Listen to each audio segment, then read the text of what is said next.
The cool breeze of a late summer evening carried the scent of freshly cut grass and blooming night jasmine down Pine Grove Lane.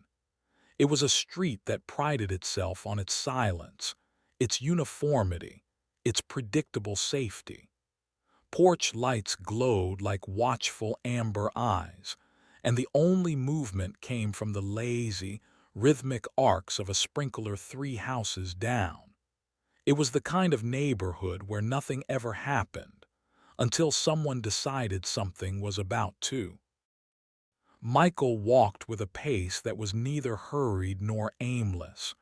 Dressed in a plain, dark hoodie and jeans, he was a study in unremarkable efficiency. His leather satchel was slung across his chest, and his gaze, while not furtive, was comprehensively observant. He wasn't sightseeing. He was auditing. His eyes cataloged details a resident would never notice. The cracked corner of a driveway's concrete, the particular model of a security camera mounted under a gable, the way the shadow from a large sycamore tree fell across a specific window at this exact time of night. To any casual witness, the scene was mildly off-kilter. A lone man, methodically noting a world that wasn't his own. He belonged to the rhythm of the city, not this suburban lullaby. He paused near a mailbox with brass numbers 421 and extracted a small black notebook. With a quick, practiced hand, he jotted down a series of symbols, a shorthand of his own design. It was a gesture of work, not menace. But in the quiet theater of the suburbs, every unfamiliar act is a potential soliloquy of threat, and an audience had assembled. Officer Ben Craig had been parked in the deep shadow at the cul-de-sac's apex for 20 minutes, finishing the lukewarm dregs of his station coffee. This was his post. He knew the Jenkins dog barked at exactly 10:15 p.m. when the late shift nurse came home. He knew the Miller boys' Ford Mustado was parked 2 inches over the property line every night. He knew the rhythm, and he was its self-appointed conductor. His idle scan caught the movement, and his veteran instincts, sanded down by years of routine and reinforced by unspoken biases, clicked into place. His eyes, previously glazed with boredom, sharpened. He sat up straighter, the cruiser's leather seat creaking in protest. Well, look at this, he thought, his mind already weaving a narrative. A little late for a walk, pal. He watched, his coffee forgotten, as the man, black, hoodie, satchel, stopped and wrote in that little book. Craig's grip tightened on the steering wheel. His mental flowchart was brutally efficient. Strange man plus nighttime plus affluent neighborhood plus not fitting the demographic equals probable cause waiting to happen. The notebook sealed it.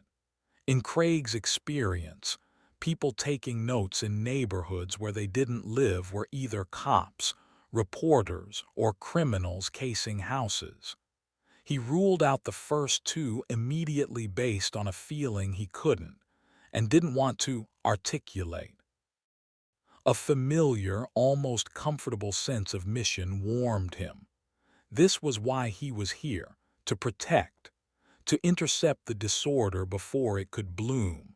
He didn't turn on the sirens or the rack lights. That was for confirmed chaos. This was about establishing dominance, about shining a light on the darkness he perceived. With a turn of his wrist, he flipped on the cruiser's high beams. Twin spears of blinding white light Chinese letter, the comfortable twilight, pinning Michael in their stark glare.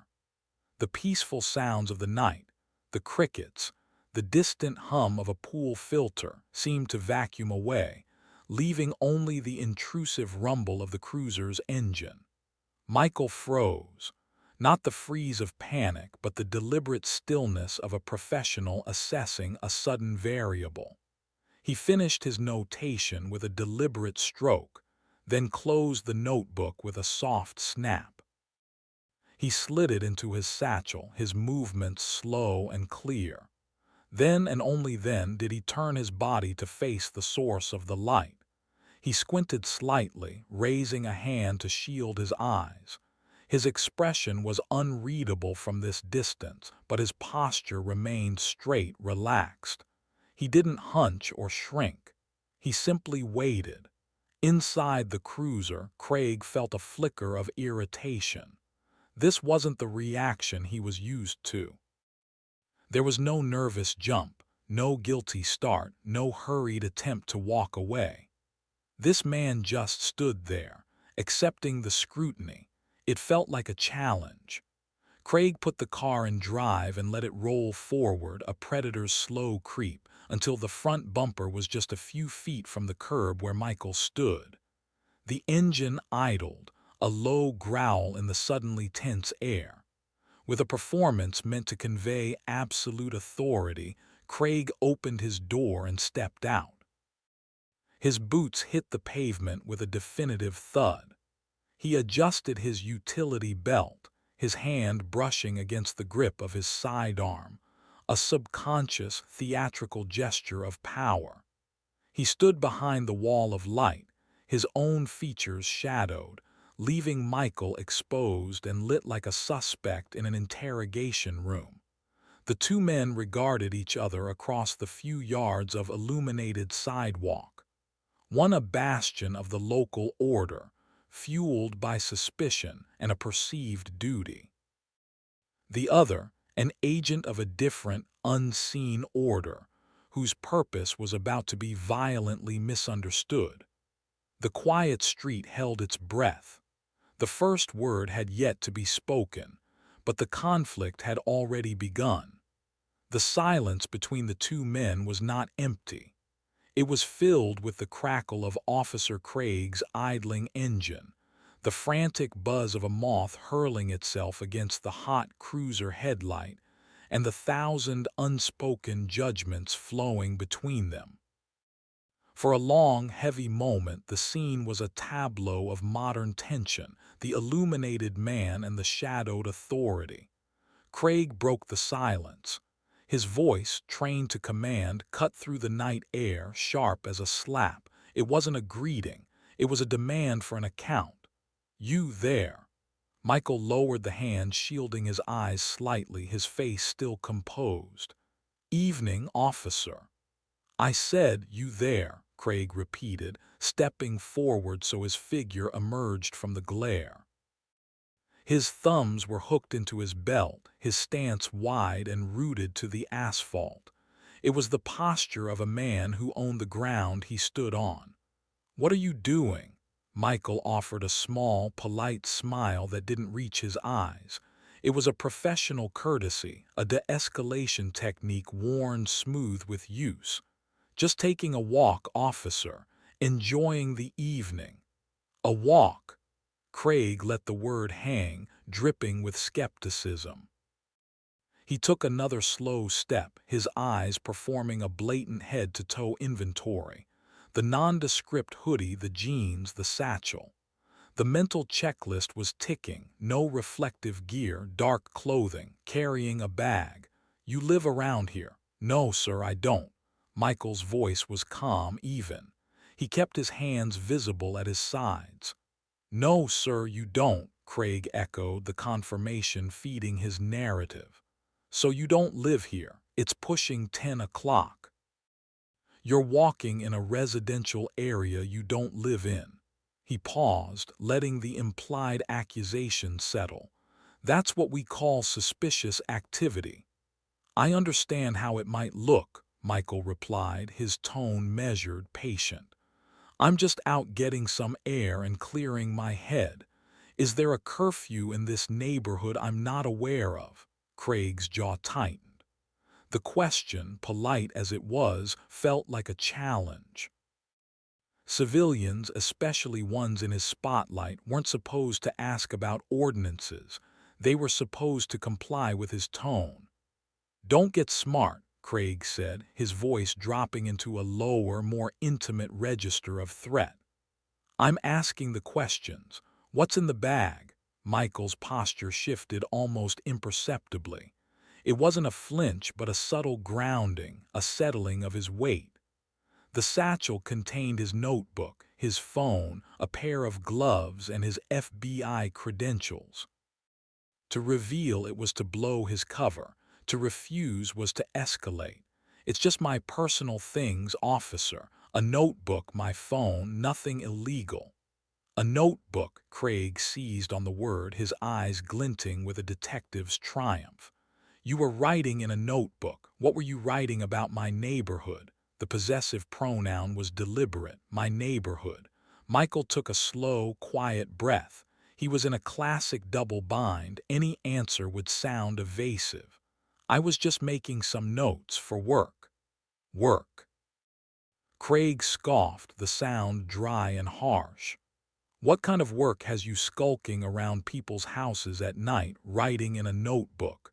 You a journalist, a private eye. He took the final few steps, closing the distance so that only 4 feet of charged space separated them. He could see the calm, assessing look in Michael's eyes, and it infuriated him. The man should be nervous. He should be apologetic. He should be deferential. It's a sensitive project, Michael said, his firmness finally bleeding through the politeness. I'd prefer not to discuss the details. You'd prefer. Craig's voice rose a notch, carrying down the silent street. He saw a curtain twitch in a nearby house. Good, let them see him doing his job. I don't care what you'd prefer.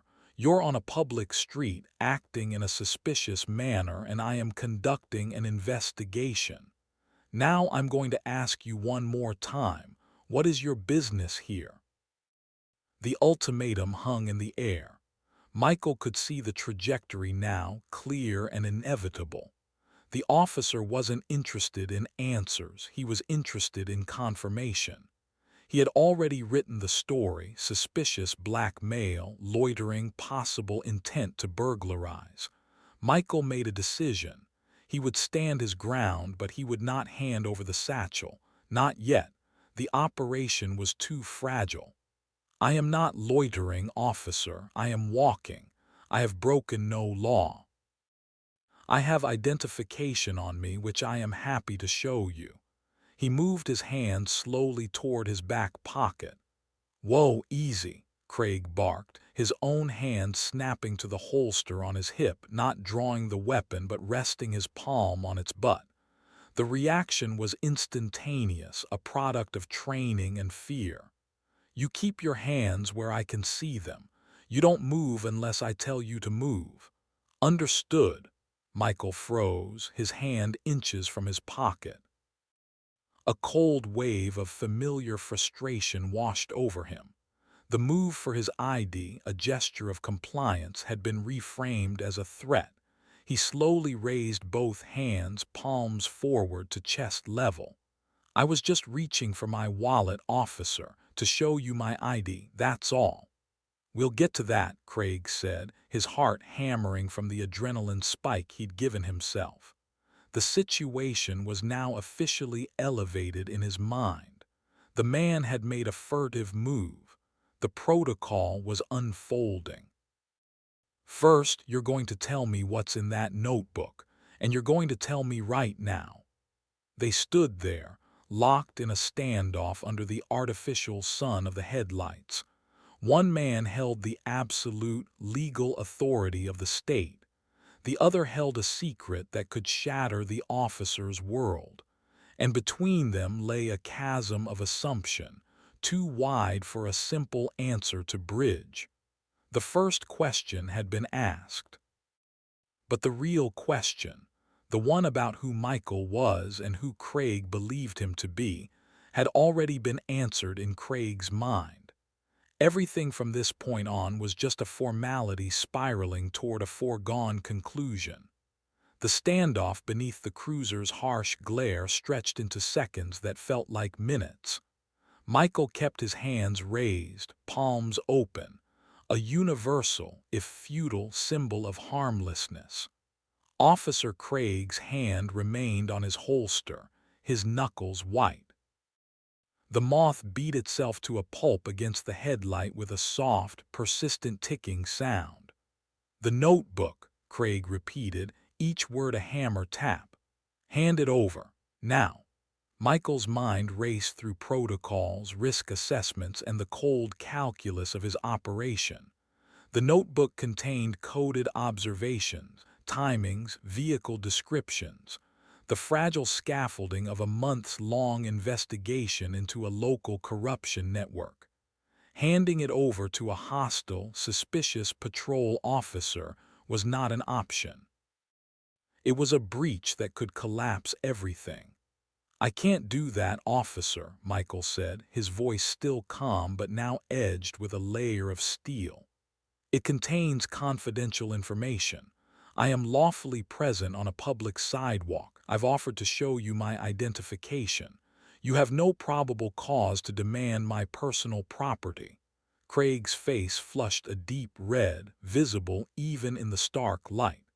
The calm logic was gasoline on the fire of his indignation. Probable cause, confidential information.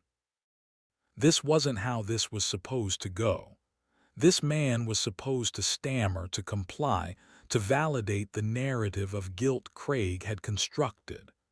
"Probable cause is you," Craig spat, taking another half-step forward, invading the space. "Probable cause is a stranger in a hoodie writing down who knows what about people's homes after dark, refusing to cooperate with a lawful order. That's textbook. Your order to seize my private property without a warrant is not lawful," Michael countered, his gaze unwavering. He was walking a razor's edge. He couldn't reveal himself, but he wouldn't be bullied into compromising a federal investigation. "I am not obstructing you. I am asserting a right. There is a difference." "From where I'm standing, it looks exactly the same," Craig snarled. The intellectual fencing was infuriating. It felt like a trap. He needed to regain control, to simplify the complex back into the binary, compliant or resistant. This man was resistant. "Last chance, the notebook, or I will place you under arrest for obstruction of justice and suspicious activity." Michael saw the trajectory lock in. The officer had painted himself into a corner of his own making. To back down now would be a loss of face, an admission his initial judgment was wrong. Craig's ego and the worldview that fed it wouldn't allow it. Michael made one final strategic attempt. He slowly lowered his hands, keeping the movement glacial and visible. "Officer Craig," he said, reading the nameplate on the uniform for the first time. "My name is Michael. I am not a threat to you or to this neighborhood. I am conducting legitimate business. If you run my identification, you will see that. Can we please de-escalate this?" The use of his name threw Craig for a microsecond. It was personal, humanizing.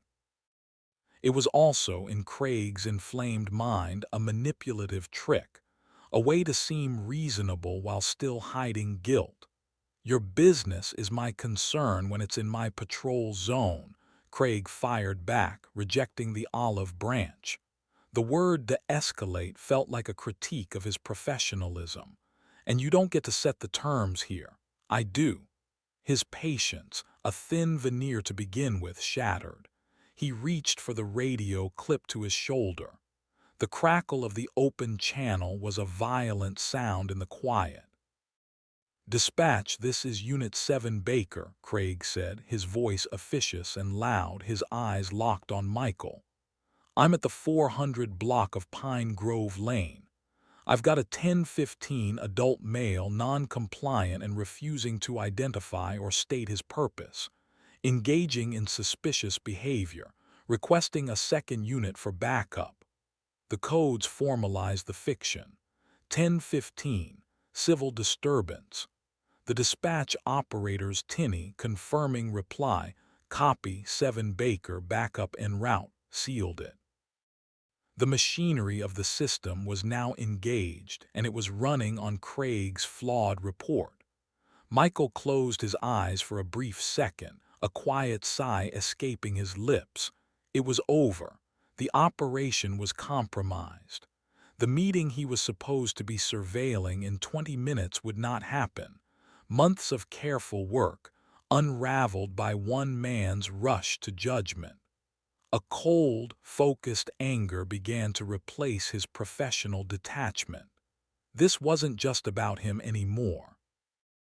"That was unnecessary, officer," Michael said, his voice now devoid of its earlier polite warmth. It was flat, analytical. "You have just compromised an active investigation." Craig let out a short, derisive laugh. "An investigation, right? You're a regular detective, aren't you? Well, detective, your investigation is about to take a detour to the county lockup. Turn around, put your hands on the hood of my cruiser." The instruction was clear. The point of no return had been passed. Red and blue lights flickered in the distance, painting the trees at the end of the street in pulsating strokes. The backup was moments away. Michael assessed his options. Physically resisting was unthinkable, both professionally and practically. Legally, he was on solid ground, but that was a battle for later, in a courtroom or an internal affairs office. Right now, on this dark street, Craig held all the tangible power. With a slow, deliberate movement that screamed of controlled disdain, Michael turned and placed his hands on the warm metal of the cruiser's hood. The posture was one of surrender, but the rigid line of his back spoke of anything but submission. Craig approached quickly, the crunch of his boots aggressive on the asphalt. He pulled Michael's hands behind his back, the cold metal of the handcuffs snapping shut with a definitive, punishing click. He ratcheted them tighter than necessary, a petty assertion of dominance. "You have the right to remain silent," Craig began, the Miranda rights rolling from his tongue with rote familiarity as he patted Michael down. He found the wallet, the phone, the slim notebook in the satchel. He held up the notebook like a trophy. "We'll see what's so confidential in here." Michael said nothing. He stared straight ahead at the blurred pattern of the cruiser's paint under the flashing lights, his mind already shifting from operative to victim, from hunter to evidence. The dance was over. Craig had led every step. Now Michael would have to lead the next one, and it would happen on a much larger and far more damning stage. The cold embrace of the handcuffs was a sensation Michael knew, not from personal transgression but from training. 1,000 hours at Quantico, practicing the helpless angle of the wrists, the vulnerable posture. It was different when the metal was applied in anger, not instruction. The cuffs bit into his skin, a fraction too tight, a silent punctuation to Officer Craig's fury. "Anything sharp on you I need to know about? Needles." Craig's voice was close to his ear as he finished the pat down, his hands impersonal and rough. "No," Michael said, the single word clipped. He kept his eyes forward, watching the second patrol car slide to a halt behind Craig's cruiser. Its roof lights pulsed, a silent, garish disco that announced the neighborhood's first piece of real drama in years. Porch lights were coming on now, doors opening to silhouettes of curious residents. The backup officer, a younger man with a nameplate reading DIAZ, stepped out. His movements were hesitant, his eyes wide as he took in the scene. A veteran officer cuffing a calm, well-dressed man who looked more like a professor than a prowler. "What's the situation, Ben?" Officer Diaz asked, his voice careful. Craig straightened up, holding Michael's notebook and wallet. This individual was engaged in suspicious activity, possible casing of properties, refused to identify or state his purpose, became verbally obstructive. Michael remained silent. Correcting the record now to this new officer was useless. It would be his word, a cuffed man, against Craig's official narrative. The time for testimony would come, but it would be in a room with cameras and a court reporter, not on this asphalt stage. Diaz's eyes flickered from Craig's triumphant face to Michael's impassive one. Was he aggressive? He made a furtive move toward his pocket after being non-compliant, Craig stated, the justification now fully formed and bureaucratic. Standard procedure. Diaz nodded slowly, but his gaze lingered on the tight handcuffs, on the lack of any struggle in Michael's posture. He'd been on the force for 3 years, long enough to know Ben Craig's rhythms, long enough to sense when a situation smelled more of pride than danger. "Let's get him transported," Craig said, breaking Diaz's quiet appraisal. He took Michael firmly by the arm, a grip meant to steer but applied with unnecessary pressure, and guided him toward the back seat of the first cruiser. The gesture was performative for the growing audience behind their windows. Michael ducked his head, the familiar, claustrophobic interior of the police car enveloping him. The hard plastic seat, the smell of stale coffee, sweat, and industrial cleaner, the thick plexiglass divider. It was a space designed to diminish, to remind you of your new temporary status, a problem to be processed. Craig slammed the door shut, the sound final and heavy. For a moment he stood outside, exchanging a few low words with Diaz. Michael couldn't hear them, but he saw Diaz shrug, a gesture of uneasy compliance. Craig then walked around to the driver's side, slid in, and caught Michael's eyes in the rearview mirror. "Comfortable?" Craig asked, the smirk evident in his voice. Michael didn't answer. He looked away out the window at the surreal, strobing view of the peaceful street. A woman stood on her porch in a robe, her hand over her mouth. This was their excitement, their story for tomorrow. Police arrested a man right on the street. The engine started and the car pulled away from the curb. The flashing lights continued, painting the familiar houses in alien colors. Craig was quiet for a block, then 2, the radio dispatcher calling out other, distant incidents. "You know," Craig said, his tone conversational now, the adrenaline giving way to a gloating certainty, "you could have just shown me the notebook, could have saved yourself all this trouble, but you had to be a smartass, had to talk about your rights." Michael continued to stare out the window. Engaging was a trap. Anything he said would be twisted, used as evidence of his attitude, his guilt. Silence was his last remaining control. "Not so talkative now, huh?" Craig chuckled. "That's fine. You'll have plenty of time to think about your life choices. Obstruction, resisting, maybe even trespassing. We'll see what sticks." The promise of manufactured charges hung in the air. Michael knew the drill. The initial arrest for defiance would allow them to hold him, to dig. They'd run his ID, which was clean. They'd find nothing in the notebook but cryptic symbols. But by then, he'd have been booked, fingerprinted, photographed. The stain would be there, and Craig would work backward to justify it. The journey was short. Soon, the suburban streets gave way to the brighter, bleaker lights of the commercial district, and then to the fortified concrete bulk of the 12th Precinct station. Craig pulled into the Sally Port, a secure garage, and the heavy door rolled shut behind them, closing off the outside world with a definitive rumble. Here, the process became mechanical. Craig opened the door. Out. Michael complied, the cuffs making the simple act of standing awkward. He was led through a buzzer-locked door into the fluorescent-lit belly of the station. The air was cold, smelling of ozone and old paper. A bored desk sergeant looked up from his computer, his eyes registering the new entry with routine indifference. "What have you got, Craig?"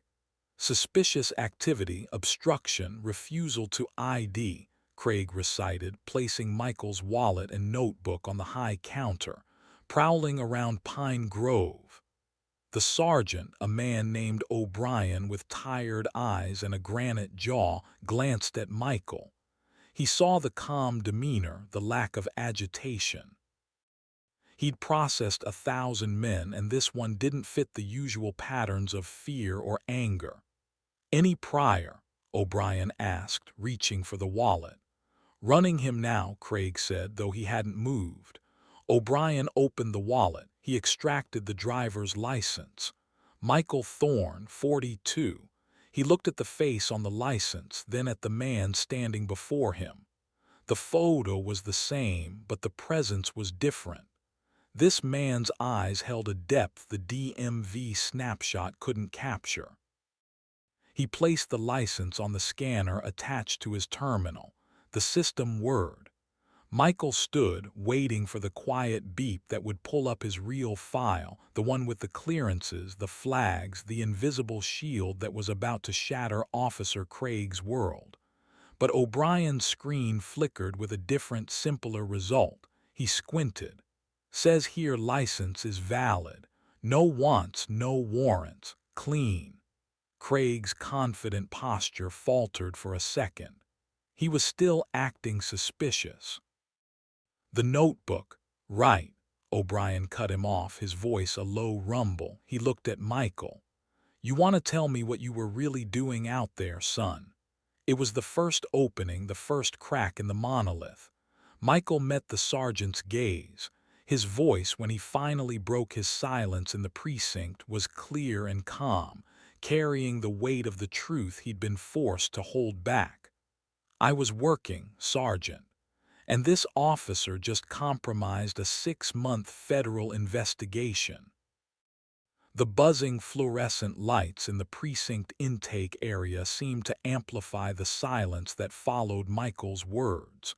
For 3 full seconds, the only sound was the distant, tinny chatter of a police radio in another room. Sergeant O'Brien's tired eyes, which had seen every variety of bluster and lie, narrowed. He didn't look at Michael. He looked at the driver's license still on his scanner. Then slowly, deliberately, he turned his gaze to Officer Craig. Craig's face was a masterpiece of conflicting emotions. First, utter disbelief, a sneer already forming. Then a flicker of primal doubt, quickly smothered by a louder, more violent indignation. "Are you kidding me?" Craig barked, the sound too loud for the sterile room. He took a step toward Michael, his finger jabbing the air. "That's your play. I'm a Fed. You think that's gonna work? That's pathetic." Michael didn't react to the outburst. He kept his eyes on O'Brien, the man with the processing power. "Sergeant, my credentials are in a concealed compartment in the wallet, behind the lining, if you'd be so kind." O'Brien held up a thick hand, silencing Craig, who was sputtering for a follow-up. The sergeant's movements were now deliberate, laden with a heavy new possibility. He picked up the simple black leather wallet again. He felt its weight, ran a thumb along the seams. With a pen from his desk, he pried gently at a nearly invisible join along the inner spine. It gave way. From a slim, hidden sleeve, he slid out 2 items, a gold and blue FBI credential card with Michael's full name Michael Thorne and a shield number, and behind it a silver federal badge. The air left the room. O'Brien held the credentials under his desk lamp, his eyes scanning the details, the holograms, the seals. His face, usually an impassive slab of granite, softened into something akin to profound weariness. He let out a long, slow breath that seemed to come from his boots. "Jesus, Mary, and Joseph," he muttered almost to himself. He looked from the badge in his hand to the cuffed man standing before him, then finally, with a withering, weary disgust, to Officer Craig. Craig saw the look. His bluster evaporated, replaced by a blanching, blood-draining pallor. His mouth opened, but no sound emerged. He stared at the badge in O'Brien's hand as if it were a venomous snake. The narrative of the righteous arrest, the suspicious prowler, the defended neighborhood, it didn't just crack, it vaporized. In its place was a yawning, career-ending chasm. "Take the cuffs off him, Ben," O'Brien said, his voice quiet but leaving no room for debate. "Sarge, he could be faking," Craig started, a last desperate claw at his collapsing reality. "Now, officer," O'Brien growled, the title sounding like an insult. Craig fumbled with the key on his ring, his hands unsteady. He moved behind Michael. The click of the cuffs releasing was a small, shameful sound. Michael brought his hands in front of him, rubbing his wrists where the metal had dug in. He didn't look at Craig. O'Brien slid the credentials and badge back into the wallet and handed it carefully across the counter to Michael. "Special Agent Thorne, on behalf of the 12th Precinct, you have my apologies. This should not have happened." Michael accepted the wallet, his demeanor still professional, but the icy anger was now visible just beneath the surface. "The apology is noted, Sergeant, but the damage is done. The operation I was running on Pine Grove Lane is almost certainly compromised. A months-long surveillance targeting a corruption network with ties to organized crime. The subjects were due to meet tonight. They won't now." Each word was a hammer blow to Craig, who stood frozen a few feet away, looking smaller by the second. "I need to speak with your watch commander. Immediately," Michael continued, "and I need my property back." His eyes fell on the small black notebook still sitting on the counter where Craig had placed it like evidence. O'Brien nodded sharply. "Of course." He shot a look at Craig. "The notebook, Ben, give it to him." Craig moved as if in a dream. He picked up the notebook, his fingers leaving damp prints on the cover. He didn't hand it to Michael. He almost placed it on the counter, avoiding contact.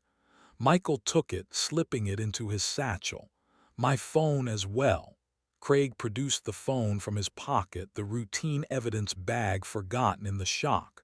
"My watch commander is Lieutenant Grayson," O'Brien said, reaching for his desk phone.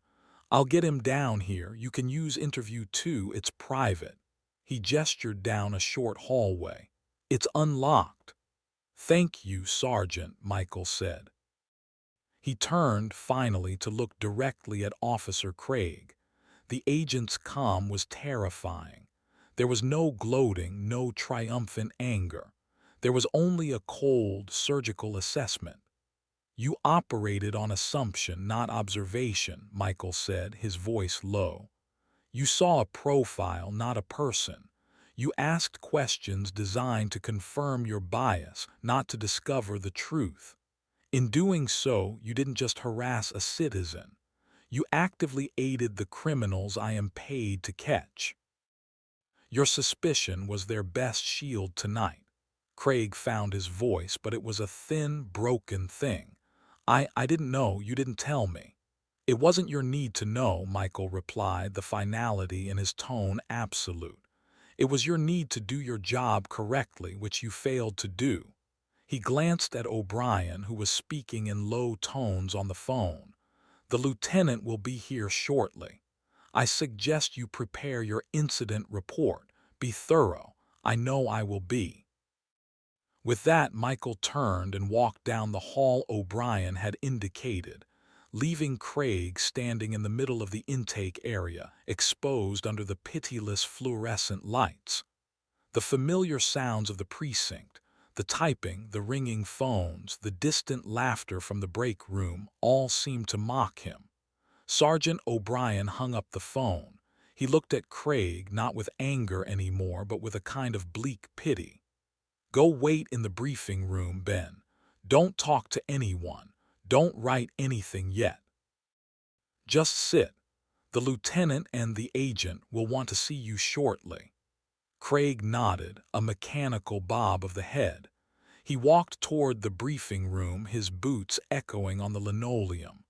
Each step felt like he was walking the plank, the warm, familiar waters of his career now icy and deep beneath him. The monolith of his certainty had not just cracked, it had fallen, and he was buried in the rubble. Interview Room 2 was a 10 by 10 box of soundproofed walls, a scuffed metal table bolted to the floor, and a single recessed fluorescent light that hummed a flat, irritating note. It smelled of old coffee, antiseptic, and the faint metallic tang of fear sweat from 1,000 previous occupants. For Michael, it was simply another workspace. He placed his satchel on the table and sat in the hard plastic chair, his posture straight but not rigid. He took out his phone and sent a single, encrypted, pre-drafted message. "Cover blown. PINEGROVE compromised. Stand down all units.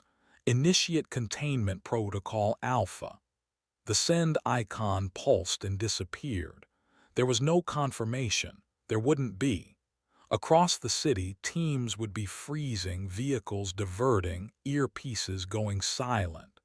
A web of intelligence, painstakingly woven, was now being hastily, angrily rolled back.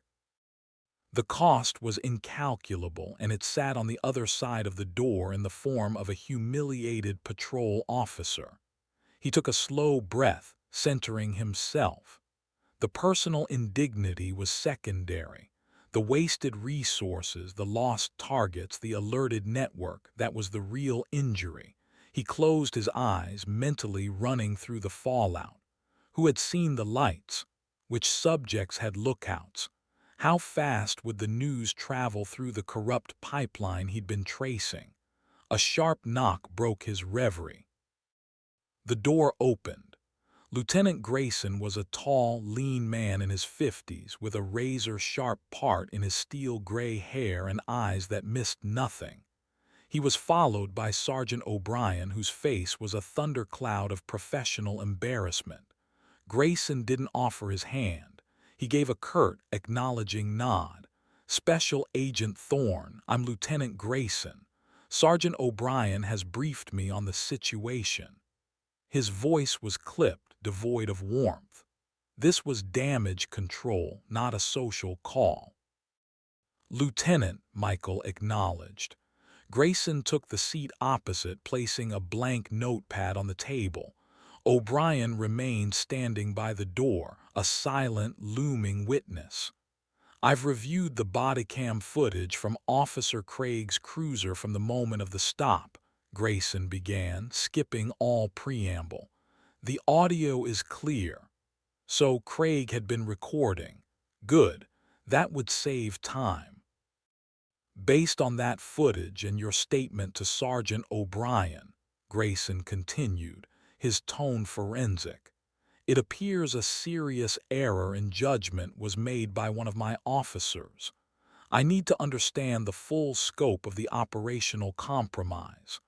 What exactly were you monitoring on Pine Grove Lane?"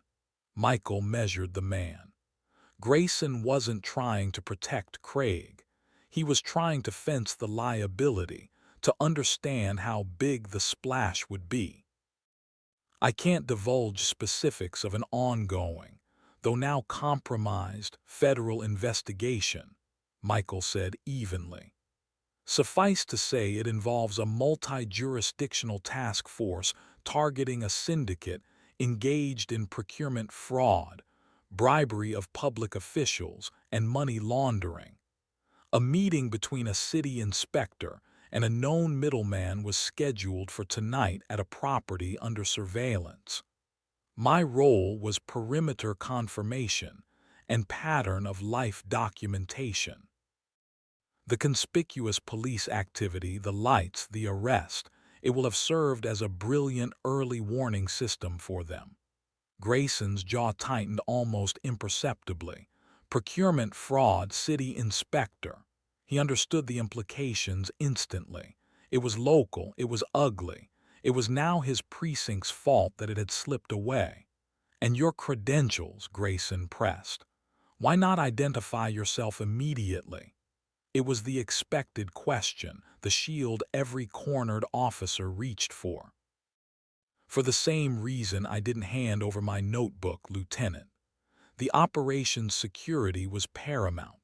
Identifying myself to a uniformed patrol officer not on the task force during an active surveillance is a breach of protocol. My assumption, clearly incorrect, was that an officer would require actual evidence of a crime before escalating to an arrest. He let the statement hang, its weight pressing down on the small room. O'Brien shifted his weight by the door. Grayson's pen tapped once on his notepad. "Officer Craig states you made a furtive movement toward your pocket," Grayson said, reading from his notes. "I moved slowly to retrieve my driver's license after being asked for identification," Michael corrected, his voice devoid of heat. "The body cam will show the sequence." He interpreted a compliant gesture as a threat. His interpretation was filtered by his initial, flawed assessment of me. He saw a threat because he wanted to see one. The clinical dismantling of Craig's rationale was more devastating than any shout. Grayson didn't argue. He had seen the footage. "This is a severe matter," Grayson stated, finally voicing the obvious. "For my officer and for our department's relationship with your agency." "It is," Michael agreed. "But this isn't just about one night or one officer, Lieutenant. This is about the pattern that allows an Officer Craig to function. How many others has he stopped on a hunch? How many complaints have been filed and dismissed? How many people have been intimidated, searched, or arrested because they didn't belong in a neighborhood? Tonight, his target happened to have a federal badge. Last week, it was someone who didn't." He leaned forward slightly, his gaze locking with Grayson's. "You have a systemic problem. Officer Craig is a symptom. I am prepared to file a formal complaint not only against him, but regarding the supervisory and internal affairs procedures that have allowed this conduct to persist. My report will recommend a full, external review of his arrest history and the precinct's complaint disposition records." The room went still. Michael had just moved the chess piece from a simple misconduct case to a potential department-wide scandal. O'Brien's eyes widened slightly. Grayson's expression turned to stone.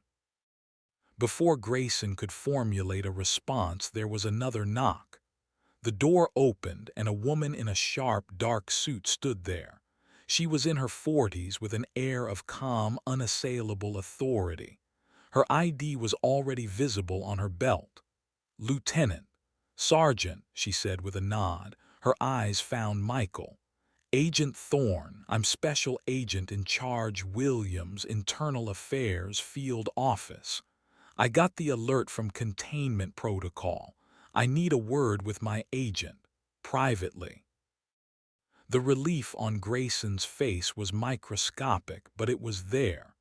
The problem was being lifted from his hands, even if it was being lifted by a higher, sharper power. "Of course," he said, standing. "We'll be outside." Grayson and O'Brien filed out, closing the door softly behind them, leaving Michael alone with the piercing gaze of his own oversight. Sac Williams didn't sit. She looked at him for a long moment. "Are you hurt?" "No, ma'am. Operational status: blown. Assets safe, but targets are forewarned. The pipeline is closed for the foreseeable future. She gave a single, sharp nod, absorbing the catastrophic news. And the officer, Michael met her eyes, reckless, biased, a danger to the public and to interagency cooperation. This can't be a slap on the wrist, ma'am. It has to be a lesson. A faint, grim smile touched Williams's lips. Don't worry, Michael. We're not here to give slaps on the wrist. She glanced at the door. We're here to turn on the lights. Let's go have a conversation with Lieutenant Grayson. And then, I think we should all have a chat with Officer Craig. The briefing room of the 12th Precinct was not designed for confessions. It was a space for roll call and stale donuts, for passing along bulletins about stolen cars and reminding officers about updated paperwork. The fluorescent tubes overhead cast a sterile, shadowless light that was uniquely unforgiving. It was here that Officer Ben Craig sat, alone, at a long Formica table, waiting for the axe to fall. He stared at his hands, clasped tightly on the tabletop. They were the hands that had confidently snapped the cuffs, that had gripped the steering wheel with righteous purpose. Now they looked like the hands of a stranger. The familiar hum of the station was a torment. Every burst of laughter from the hallway felt like a pointed joke. Every radio squawk sounded like a dispatch call for his own professional demise. The door opened. Craig flinched. Lieutenant Grayson entered first, his face an impassive mask. Behind him was Sergeant O'Brien, his expression a mixture of pity and profound irritation. And then came the woman in the suit, her posture and gaze speaking of an authority that bypassed the entire chain of command in the room. And finally, Michael, not in cuffs, not diminished, but walking beside her as a peer, an equal. The sight was a physical blow to Craig's gut. "Officer Craig," Grayson said, his voice flat. "This is Special Agent in Charge Williams, FBI Internal Affairs. She has some questions. You will answer them fully and truthfully." Craig stood up, a reflexive gesture of respect that now felt hollow. "Ma'am." Sack Williams did not sit. She took up a position at the head of the table, placing a slim digital recorder in its center. She pressed a button. A small red light glowed. "For the record, this is an informal preliminary interview with Officer Benjamin Craig, badge number 714, regarding an incident occurring on Pine Grove Lane at approximately 22:00 hours. Present are Lieutenant Grayson, Sergeant O'Brien, Special Agent Michael Thorne, and myself." Her voice was cool, clear, and devoid of any inflection that could be mistaken for empathy. "Officer Craig, in your own words, describe what prompted you to initiate the stop of Agent Thorne." Craig cleared his throat. The official narrative, so solid in his mind minutes ago, now felt like a house of cards in a wind tunnel. "I observed a male subject walking in a residential area after dark. He was not a resident. He was engaging in suspicious activity, stopping at mailboxes, writing in a notebook. I deemed it a possible casing operation." "What specific behavior constituted casing?" Williams asked, her eyes locked on him. "The stopping, the writing, the observation. Did you see him touch any property, try any doors, look into any windows? No, but did you witness any action that violated a city ordinance or state law? He was loitering with intent. Loitering requires a failure to disperse after a lawful order," Williams interrupted, her voice still quiet but slicing through his justifications. "You had not yet given any order. You observed a man walking and writing. Is that correct?" Craig felt sweat bead on his upper lip. It was the totality of the circumstances. The totality, Williams repeated. She turned slightly. Agent Thorne, describe your actions prior to the officer's intervention. Michael's voice was calm, factual. I was conducting authorized surveillance. I was walking at a normal pace on a public sidewalk. I paused to record timestamps and observable details relevant to my investigation in my official logbook. I was not interfering with any person or property. Williams turned back to Craig. You heard a man offer to show you his identification. The body cam audio confirms this. Why did you interpret that movement as a furtive move and not a gesture of compliance? The question hung in the air. Craig's mind raced, but there was no bureaucratic jargon to cloak the answer. The truth was bare and ugly. I perceived a potential threat. Based on what? His hand moving toward his wallet, or the color of his skin and his presence in a predominantly white neighborhood? The room froze. Grayson closed his eyes for a brief second. O'Brien looked at the floor. Craig felt the blood drain from his face, leaving him cold and dizzy. No one had ever said it out loud to him before. He had never said it to himself. That's not, he began, but his voice was a weak rasp. It's a simple question, officer, Williams pressed, relentless. Your report states suspicion based on behavior. The video shows a calm man offering ID. The disconnect is profound. Explain the disconnect. Craig was silent. The recorder's red light seemed to pulse, capturing his mute shame. Williams leaned forward, her hands on the table. You detained a federal agent without probable cause. You compromised a major investigation because your gut feeling overrode your training, your oath, and basic human decency. You saw a black man working and constructed a fantasy of a criminal. That is the heart of this. She straightened up, looking at Grayson. Lieutenant, my office will be filing a formal complaint and request for all of Officer Craig's personnel records, his arrest history, and every citizen complaint ever filed against him, dismissed or otherwise. We will be conducting a parallel investigation into the patterns and practices of this precinct that allowed an officer with clear, demonstrable bias to operate unchecked for what appears to be years. Grayson gave a stiff nod. You'll have our full cooperation. Williams then turned her gaze back to Craig. It was not angry. It was dismissive. It was the look given to a broken tool. Officer Craig, you are hereby ordered to surrender your badge and your service weapon to Lieutenant Grayson. You are placed on immediate, indefinite administrative suspension, pending the outcome of the federal and internal investigations. You are not to speak to the media or discuss this incident with anyone outside of your legal representation. Do you understand? Craig's world narrowed to the sound of his own heartbeat in his ears. He fumbled with his belt, his fingers numb and clumsy. He unclipped the holster, placing his gun on the table with a dull thud. He unpinned the badge from his chest. The metal, once warm with the heat of his body, felt icy. He placed it beside the gun. The two objects lay there, inert, symbols of an authority that was no longer his. Dismissed, Grayson said, his voice thick with finality.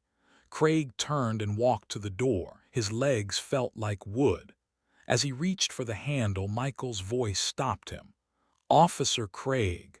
Craig paused but couldn't bring himself to turn around. Michael's voice was not triumphant. It was weary. It carried the weight of countless similar nights with people who didn't have a badge to pull out at the end. When you put on that uniform tomorrow, oh wait, you won't be. Remember that feeling.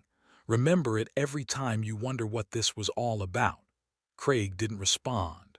He pulled the door open and stepped into the hallway. The door clicked shut behind him, sealing him out of the room and out of the life he had known. The unmaking was complete. All that remained was the long, quiet fall. The days that followed were a slow, public unraveling. For Ben Craig, suspended and stripped of his identity, they passed in a blur of sterile, sunlit silence within his own home. The uniform hung empty in his closet. The cruiser sat unused in the driveway. The world moved on without him, and every news report, every passing conversation, felt like a surgical probe into the wound of his disgrace. The department, under the cold glare of the FBI's scrutiny, had moved with a swiftness reserved for existential threats. Internal affairs, now working in a tense tandem with federal agents, became a permanent, grim presence at the 12th Precinct. Boxes of files, Craig's entire career rendered into paper and data, were wheeled out of records and into a secured conference room. Meanwhile, the story broke. It wasn't a leak. It was a controlled detonation. The press release from the FBI field office was a masterpiece of damning neutrality. During an ongoing federal surveillance operation, an undercover FBI agent was erroneously detained by a local police officer. The incident resulted in the compromise of a significant investigation. A review of the officer's conduct and related departmental procedures is underway. The local media did the rest. The headlines were brutal. FBI operation blown by local cop's suspicion.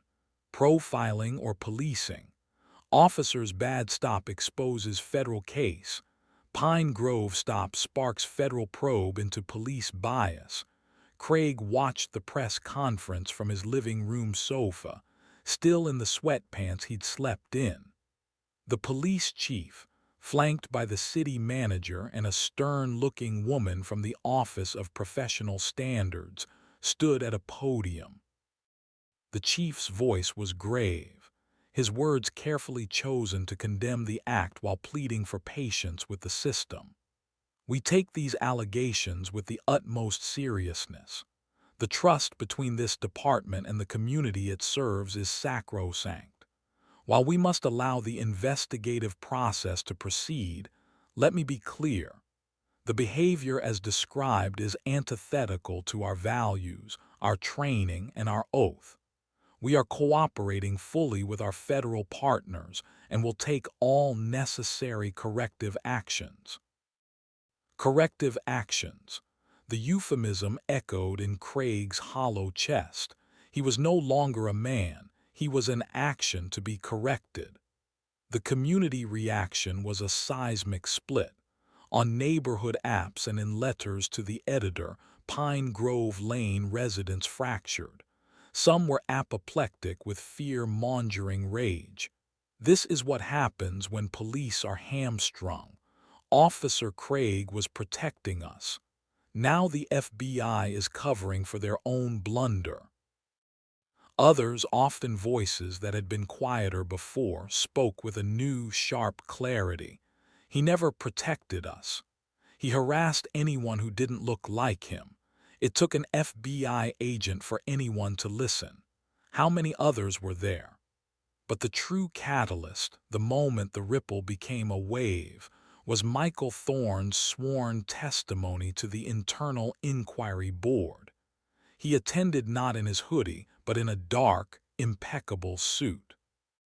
He was not the subdued man in cuffs. He was Agent Thorne, a weapon of calm, precise truth. The inquiry was private, but his statement was released. Craig read it online, each word a brand. I was not a citizen that night. I was a litmus test for a sickness, Michael's statement read. Officer Craig did not see a man walking. He saw a stereotype moving through a zone he considered his own. His procedure was a pantomime, searching not for evidence of a crime, but for validation of a bias. He is not an outlier. He is a product of a culture that tacitly encourages hunches over facts, of a system that prioritizes control over understanding, and of a silence that allows prejudice to masquerade as instinct. The statement concluded, "The cost of this hunch is a dismantled federal investigation into corruption that harms this very city. But the greater cost is counted every day in the eroded trust of communities who see the badge not as protection, but as predation. Accountability here is not about punishing one man. It is about surgically removing a tumor to save the body." It was this testimony that transformed the incident from a scandal into a symbol. Community groups, long ignored, seized the moment. Town hall meetings, once sparsely attended, were now packed, heated, and televised. Fathers stood and spoke of teaching their black sons how to move, how to speak, how to survive an encounter with someone like Ben Craig. Mothers held up photos of their children and asked, would he have seen a threat in them too? At the precinct, the atmosphere was one of siege and introspection. Roll calls became uncomfortable sessions where the Craig incident was dissected in training bulletins. The phrase, totality of the circumstances, was now uttered with a nervous hesitation. Officers glanced at each other, wondering whose past stops might look different under this new, unforgiving light. For Craig, the final, personal blow came in a certified letter. It was the formal notice from Internal Affairs, citing the completed preliminary review. The language was dry and legalistic, but one phrase screamed out from the page. A consistent and documented pattern of investigative stops lacking articulable reasonable suspicion, with a demonstrable racial disparity in subjects detained. Pattern. They had found the pattern. They had connected the dots he'd spent a career pretending didn't exist. Every dismissed complaint, every shrugged-off accusation from a difficult citizen had been waiting in a file, and now they had all stood up together to point at him. The recommendation was a foregone conclusion: termination. Sitting alone in his silent house, the weight of it all finally crushed the last of his defiance. The pride that had felt like strength now revealed itself as a brittle shell. He looked out the window at the quiet, orderly street, so like Pine Grove Lane. He had believed he was the man keeping that order.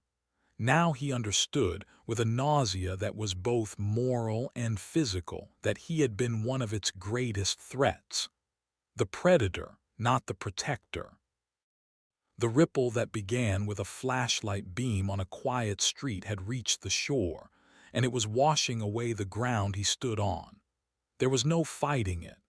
There was only the drowning clarity of what he had been, and the vast, empty question of what, if anything, could come after. The termination of Officer Benjamin Craig was not a dramatic event. There was no perp walk, no final, defiant speech. It was an administrative procedure, as cold and dry as the paperwork that authorized it. A certified letter, a signed receipt, a final visit to HR to return any remaining city property, a raincoat, a locker key. He was erased from the rolls with the same bureaucratic efficiency with which he had once processed those he arrested. The badge he'd surrendered was now an exhibit. The man who wore it was a cautionary footnote. But the machinery set in motion by his final, fateful stop did not stop with him. It had its own momentum, an aftermath engine powered by public outrage, political necessity, and the relentless, quiet pressure of Agent Thorne's testimony. At the 12th precinct, changes were implemented not with a revolution, but with a series of grim, mandatory updates. Bias-based policing intervention training appeared on the monthly schedule. The sessions were not the old, easily ignored sensitivity seminars. These were led by stern facilitators from a third-party justice institute and involved video scenarios, implicit association tests, and cold, hard data. Officers watched footage from their own body cams and others, analyzing where suspicion ended and bias began. They were presented with the stark statistics of Craig's own stops, the disproportionate numbers, the flimsy, recycled justifications like furtive movement or high crime area applied to quiet suburbs. Seeing one of their own deconstructed so clinically was a sobering, uncomfortable mirror. More consequential was the establishment of the Community Accountability Board. Promised in the chief's press conference, it was formed with hesitant speed. It was composed of local faith leaders, a public defender, two former judges, and residents from neighborhoods long underserved and over-policed. For the first time, civilians, not just department brass, would have access to reviewed complaints and the authority to recommend disciplinary action. Its first official act was to subpoena the full, unredacted findings of the Craig investigation as a baseline. The message was clear. The curtain was being pulled back, and the department would no longer be its own sole judge. Michael Thorne, meanwhile, had been reassigned. The Pine Grove Lane operation was a total loss, its targets scattered like dust in the wind. He was now on a financial crimes task force, tracing digital ghosts instead of watching physical meats. The work was methodical, but the memory of that night was a persistent hum. He had won the confrontation, but it felt like a Pyrrhic victory. The real win, his supervisor Sack Williams told him, was in the leverage. "You handed us a live round, Thorne," she said, reviewing a case file in her office. "We didn't just fire it at one man. We used it to blast open a door that's been rusted shut for decades. The new training protocols, the oversight board, we've been pushing for this for years. Craig gave us the perfect, undeniable catalyst." Michael nodded, but his satisfaction was tempered. He was a catalyst, not the cause. The cause is still in the water. It's in the culture. And culture changes one policy, one review board, one terminated officer at a time, Williams replied, her gaze steady. "Your job now is to keep doing your job. The example has been made." The example was indeed rippling outward. The Pine Grove incident became a case study. Police academies in adjacent counties began incorporating the body cam footage, from the calm walk to the aggressive escalation, into their ethics and de-escalation curriculum. Legal defense workshops in the community used Michael's experience to teach people their rights during stops, transforming his personal violation into a tool for public empowerment. For Craig, the private reckoning was a slower, more desolate process. Stripped of the uniform that had shaped his identity for 2 decades, he was adrift. The friends on the force, the ones who had once clapped him on the back, were now distant. Their loyalty was to the job, and he was a liability to it. The silence from his former world was deafening. He began, for the first time, to truly listen, not to the defensive echo chamber of talk radio, but to the news reports he had once dismissed. He heard the voices from the town halls, the fear, the frustration, The detailed accounts of petty humiliations at the hands of officers who saw threat instead of humanity. He heard his own words in Craig's, his own attitude in their dismissive tones. The mental wall he'd built, separating his professional judgment from racial bias, had collapsed. He was left sifting through the rubble of his own conscience. One afternoon, he found himself reading a long-form article about the psychological cost of racial profiling on its victims. The article described the hypervigilance, the constant calculus of movement and expression, the trauma of being perceived as a threat in your own skin. He thought of Michael Thorne's face in the headlights, not fearful but weary, a weary that spoke of a lifetime of such calculations. For the first time, Craig wondered not just what he had done, but what he had been a part of doing to countless others. The shame was no longer just about losing his job. It was about understanding the damage that job in his hands had inflicted. The public story had reached its climax. The bad actor was punished. Reforms were begun. But in the quiet spaces, in the precinct briefing rooms, in community meetings, and in the hollow silence of Craig's living room, the real work and the real pain was just beginning. The engine of aftermath doesn't produce neat endings. It generates a new, more complicated reality. One where the wound is exposed and the long, uncertain process of healing or infection begins. The city did not transform overnight.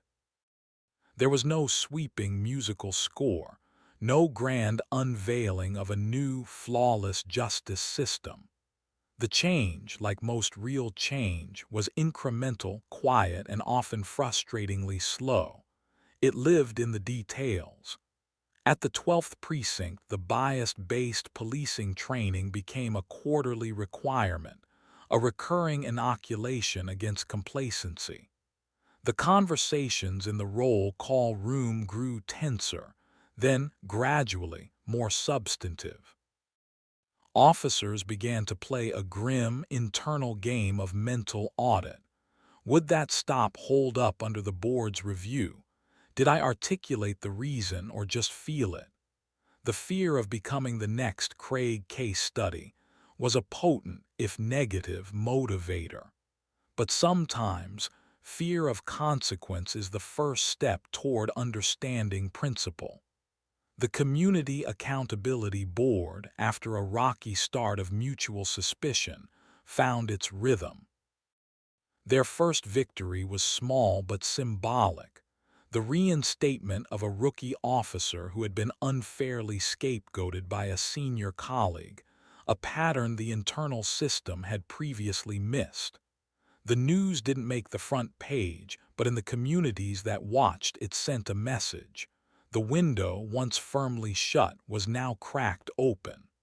Light, and a thin stream of accountability, could now pass through. Michael Thorne's life returned to the rhythm of federal work. The Financial Crimes Task Force was a world of spreadsheets and subpoenas, a cerebral battle fought in bank ledgers and shell company registrations. It was necessary work, but it lacked the visceral human stake of the Pine Grove operation, the operation that was now a ghost in his file, cited as compromised due to external interference.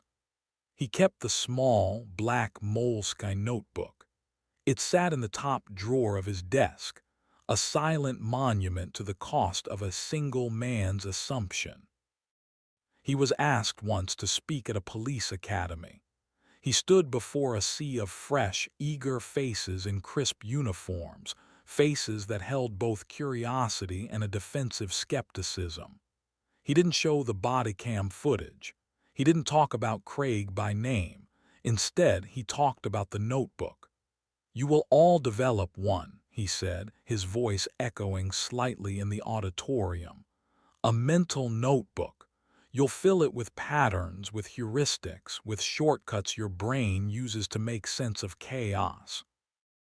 That notebook can save your life, or it can end someone else's. The difference lies in a single question you must learn to ask yourself every time you reach for it. Am I describing what I see, or am I confirming what I already believe? That night, an officer read from a page in his notebook that said stranger plus night plus this neighborhood equals threat. The page was old. It was dog-eared from overuse. And it was wrong. The price of that error wasn't paid by him. It was paid by the public trust and by an investigation designed to protect that very public. The room was utterly silent. He saw some eyes glaze over with resistance, but he saw others narrow in thought, saw pens pause over notepads. A seed, not a sledgehammer. It was all he could hope for. Ben Craig's world, in contrast, had shrunk to the size of a single, quiet life. The termination was final. The union, after reviewing the overwhelming evidence, declined to arbitrate. He was untouchable in his former field. He found work eventually as a security consultant for a warehouse complex on the industrial edge of the city. It was a job about cameras and fences, not people and judgments. He wore a uniform, but it bore no badge, commanded no respect. It was a costume of utility. The loneliness was a physical ache. But in that silence, a new, painful faculty awakened: empathy. It began with a relentless, unwanted recall. He'd be driving and remember a stop from 5 years ago. A Latino kid in a nice car, nervous, stammering.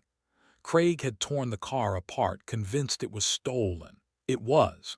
He'd written a warning for a broken tail light and sent the shaking kid on his way, convinced he'd done a good job. Now he wondered, what had that moment cost that kid? What story did that kid tell about the police? The memory was no longer a trophy of vigilance. It was an open wound of shame. He started reading, not the news, but the studies, the reports on procedural justice and the psychology of bias he had once scoffed at. He recognized himself in the clinical descriptions. It was like reading his own autopsy while still breathing. The man in the reports was a monster of ignorance and arrogance. He had to accept that he had been that man. The realization was the rock bottom from which any hope of rebuilding had to start. One afternoon in the park, he saw a young black father playing with his toddler on the swings. A patrol car cruised slowly past. Craig saw the father's eyes track the car, his body tense slightly, his hand moving unconsciously to rest on his child's back. It was a micro gesture, one Craig would never have noticed before. Now he saw it with devastating clarity. He saw the father not as a potential threat, but as a man carrying a specific, heavy kind of fear, a fear that Ben Craig in his old life had been an instrument of. He looked away, his face hot. The final, sobering lesson had landed. The damage was not in the dramatic confrontations, but in the quiet, constant burden of anticipation his profession had imposed on innocent lives. He had been a contributor to that tax. The weight of that knowledge was his permanent sentence. The story of Pine Grove Lane entered the ecosystem of social change. It was cited in academic papers, used in community organizer trainings, referenced in city council debates about funding for oversight. It became a modern parable, a specific example to point to when speaking about abstract concepts like institutional bias and accountability. For Michael, the work remained. He knew another Pine Grove was inevitable somewhere for someone. The flaw in the alloy was systemic, and one case, no matter how clear-cut, couldn't reforge the entire chain. But a weak link had been identified, examined, and removed. The chain was stronger for it, and the people who relied on that chain, the public, were now a little more aware of its construction, a little more equipped to demand its strength. The last page of this particular story wasn't about resolution. It was about resonance. The echo of that night on a quiet street continued to vibrate, a low, persistent frequency reminding anyone who would listen. Justice is not a static state achieved by a single arrest or a single firing. It is a dynamic, fragile practice. It is built daily by the choices of those who enforce the law, and by the courage of those who insist that the law must also be just. The light that had spilled from a police cruiser's high beams, meant to illuminate a threat, had ultimately ended up illuminating something far more important. A path forward, difficult and narrow, but visible for the first time.